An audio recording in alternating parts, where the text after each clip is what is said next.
Well, just repeating a falsehood doesn't make it true.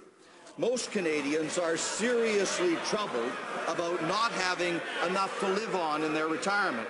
3/4 in the private sector don't have a company pension. The typical 35-year-old today is saving only half of what their parents did. Among those in their 50s, 2/3 have less than $100,000 set aside. 1/3 have nothing at all. Canadians want a comprehensive solution.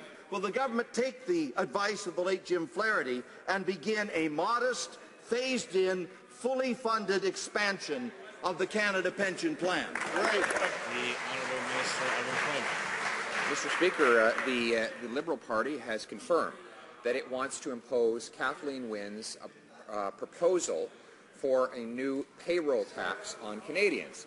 And now, according to the Wynne Liberal government, this would be about $1,000 in additional taxes for every single worker earning $60,000 a year.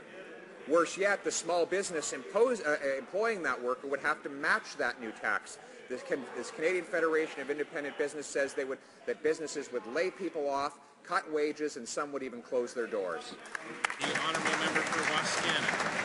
Mr. Speaker, the Minister of Finance himself confirmed last week that CPP premiums are not payroll taxes. They do not belong to the government, he said. They always belong to the individual pensioner, he said. The CPP Investment Board gets impressive results, he said.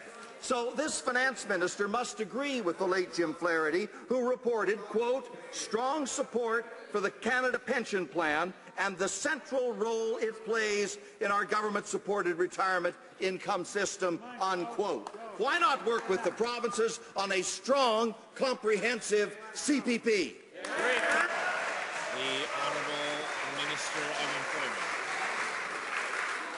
We already have that, Mr. Speaker, but that's not what the Liberals are proposing. They're proposing a new $1,000 payroll tax on every single worker in Canada. They want to take the Kathleen Wynne plan, which again is $1,000 in new taxes for the average worker earning $60,000 a year, and then they say they will invest that in so-called infrastructure programs, Mr. Speaker. We do not want the Canadian people to have their pension plan rated to pay for Liberal pork barrel politics and to pay higher job-killing taxes, Mr. Speaker.